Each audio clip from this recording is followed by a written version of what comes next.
আন্তর্জাতিক প্রভাবশালী একজন বিশিষ্ট বক্তা প্রথমবারের মতন বাংলাদেশে আসছেন। দীর্ঘ অপেক্ষার পর শোনা যাচ্ছে আগামী 28শে নভেম্বর ঢাকায় আসছেন ডক্টর জাকির নায়েক। এ ব্যাপারে সংগঠক স্পার্ক ইভেন্ট ম্যানেজমেন্টের কর্ণধার রাজ জানিয়েছেন, সবকিছু ঠিক থাকলে আগামী 28শে নভেম্বর ইসলামী বক্তা ও ধর্মীয় চিন্তাবিদ ডক্টর জাকির নায়েক ঢাকায় উপস্থিত হবেন। এতে আয়োজন করা হবে একটি ধর্মীয় অনুষ্ঠান। প্রাথমিকভাবে স্থান হিসেবে পরিকল্পিত হয়েছে ঢাকার আগারগাঁও এলাকা। তবে এ বিষয়ে বিস্তারিত জানানো হবে আগামী 20শে অক্টোবরের পরে সংবাদ সম্মেলনে।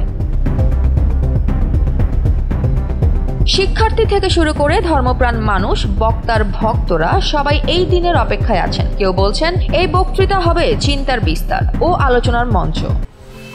10 বছরের যাত্রা তো কেবলই শুরু। একসাথে গ্রো করার এই জার্নি চলুক আগামীতেও। পাঠাও 10 years of growing with you।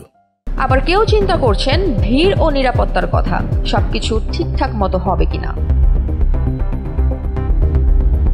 এই ঘোষণা কিছুক্ষণেই সামাজিক যোগাযোগ মাধ্যমে ছড়িয়ে পড়েছে এবং অনেকেই শেয়ার করেছেন অনুষ্ঠানের ফ্লায়ার। তাহলে সত্যিই কি এটি হতে যাচ্ছে বাংলাদেশের ইতিহাসে একটি স্মরণীয় দিন? তিনি আসবেন আগামী 28শে নভেম্বর ঢাকায়। এখন অপেক্ষা কেবল প্রস্তুতির, অনুমতির, দর্শকের প্রাপ্যতা এবং বাস্তবায়নের। জয়া হাসান, NPB।